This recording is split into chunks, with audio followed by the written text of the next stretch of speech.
The man standing in front of them was once a national space hero. Now, he's become a monster.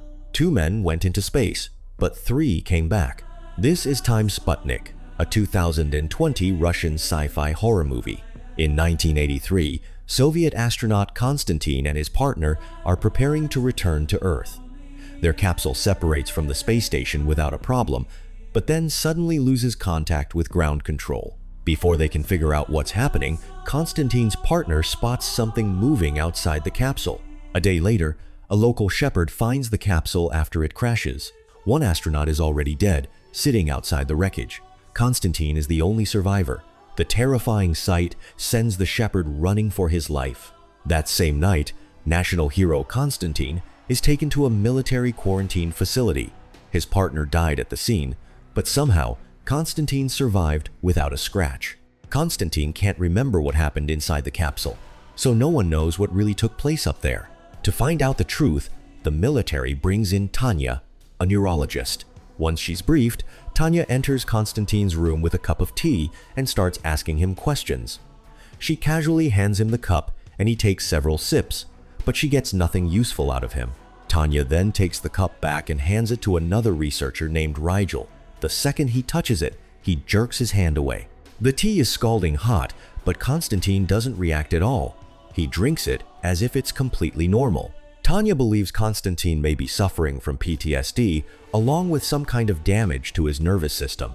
After giving her initial diagnosis, Tanya assumes her job is done. But early the next morning, Colonel Semiradov suddenly comes to see her. He tells her Konstantin is hiding an incredible secret inside his body. Semiradov takes Tanya back to the lab. It's 2:30 in the morning, and everyone there is on edge. Through the surveillance cameras, Tanya watches the bulletproof glass barrier slowly lower. The soldiers nearby tighten their grip on their weapons as if they're waiting for something terrifying to appear. A few moments later, Konstantin suddenly looks like he's in terrible pain. Then he seems to cough something up, but he isn't coughing anything up. Something is crawling out of his mouth. Semiradov lets Tanya take a closer look. That's when she finally gets a clear look at the creature. A second later, it lunges at her. Tanya jumps back in terror and falls to the floor. Once she calms down, Semiradov explains that the alien creature has been living inside Konstantin. He wants Tanya to find a way to separate the two so the military can study this life form from space. Tanya agrees to stay, but only under 2 conditions. She wants full access to every file they have on the creature, and she wants to speak with Konstantin for about an hour every day. Semiradov agrees. From the files, Tanya learns that the creature is only about 1 foot long while it's inside Konstantin. Once it comes out, it releases a toxin that knocks him unconscious, while the creature itself rapidly grows to nearly 5 feet long. It comes out at around 3 every morning and has to return to Konstantin's body within 1 hour. It has also given him an incredible ability to heal. To learn more about it, Tanya decides to approach the creature and observe it up close. As she watches, she notices that the alien can imitate her movements. It also seems strangely interested in the children's toys lying on the floor. Tanya immediately asks them to open the isolation chamber. Semiradov asks if she's sure. When she says yes, he agrees, but orders her to wear a protective suit. As the bulletproof glass slowly rises, Tanya steps into the chamber. The creature doesn't attack her right away. Its attention remains fixed on the toys. Seeing this, Tanya slowly moves closer and reaches out to touch it. But just before her hand reaches the creature, it lunges at her. At the last second, Semiradov hits it with a powerful beam of light, forcing it back and briefly paralyzing it. That's the only reason Tanya makes it out alive. Later that night, Semiradov comes to check on her. Tanya tells him she discovered that Konstantin has a son living in an orphanage, and the boy's mother has already passed away. Konstantin planned to pick up his son after returning from space. The children's toys inside the chamber were the same ones he always carried with him. The creature shares part of Konstantin's mind. That means the guilt he feels about his son affects the creature too. But that leaves one big question. The creature leaves Konstantin for an hour every day, so what does it eat during that time? To find out, Tanya goes to Rigel, the doctor assigned to Konstantin. From the way he dodges her questions, She can tell that Semiradov is still hiding something.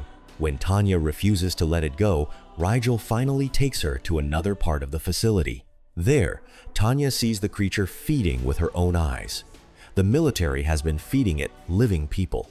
On the way back, Rigel explains that they tried giving it pigs and other animals, but the creature showed no interest. When people are terrified, their bodies release large amounts of cortisol. That's what the creature needs. Tanya immediately confronts Semiradov. But he says the people being fed to the creature are all death row inmates convicted of terrible crimes, so he sees nothing wrong with it. Tanya can't accept that. She finds Konstantin and tells him everything. To her surprise, Konstantin admits he already knew. His mind is connected to the creatures, so he has been aware of everything happening around it. He's only been pretending not to know because he wants to escape. An inspection team from Moscow will arrive at the facility in 2 weeks, and Konstantin wants Tanya to help him make it until then.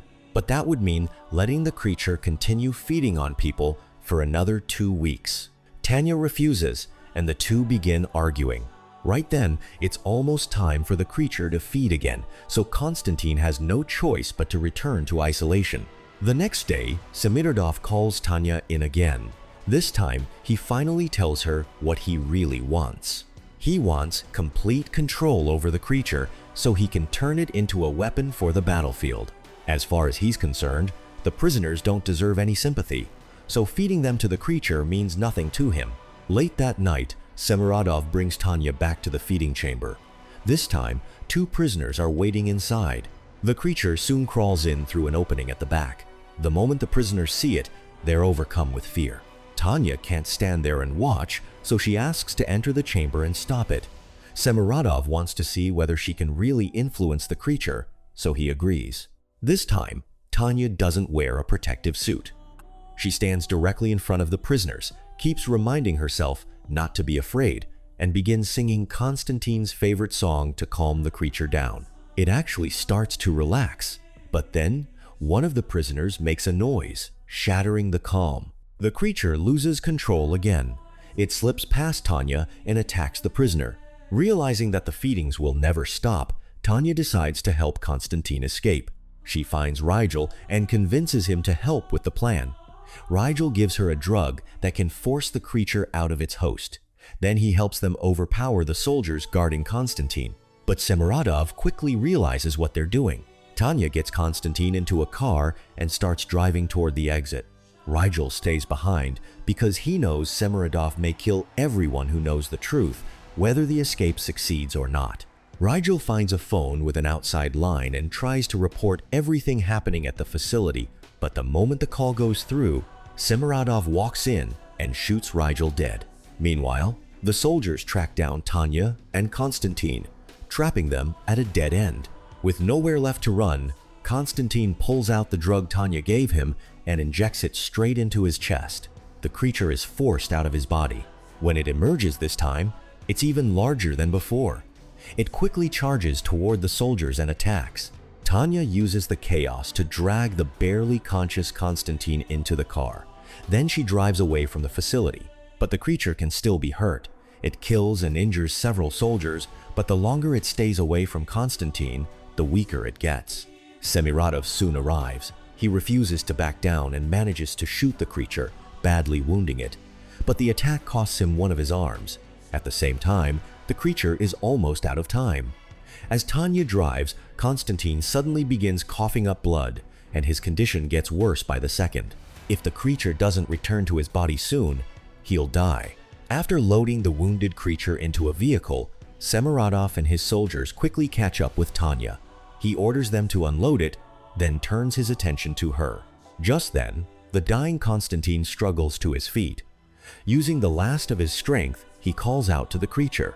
The creature senses its host's anger and rises again. It quickly kills the soldiers before lunging at Semiradov.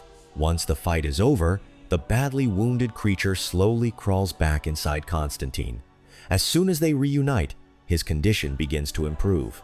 But then, Konstantin sees the inspection team's convoy approaching in the distance. He realizes that if a creature like this remains alive, it could eventually cause an even greater disaster. So he raises his gun and takes his own life. Later, Tanya goes to the orphanage and adopts Konstantine's son, finally doing what Konstantine never got the chance to do.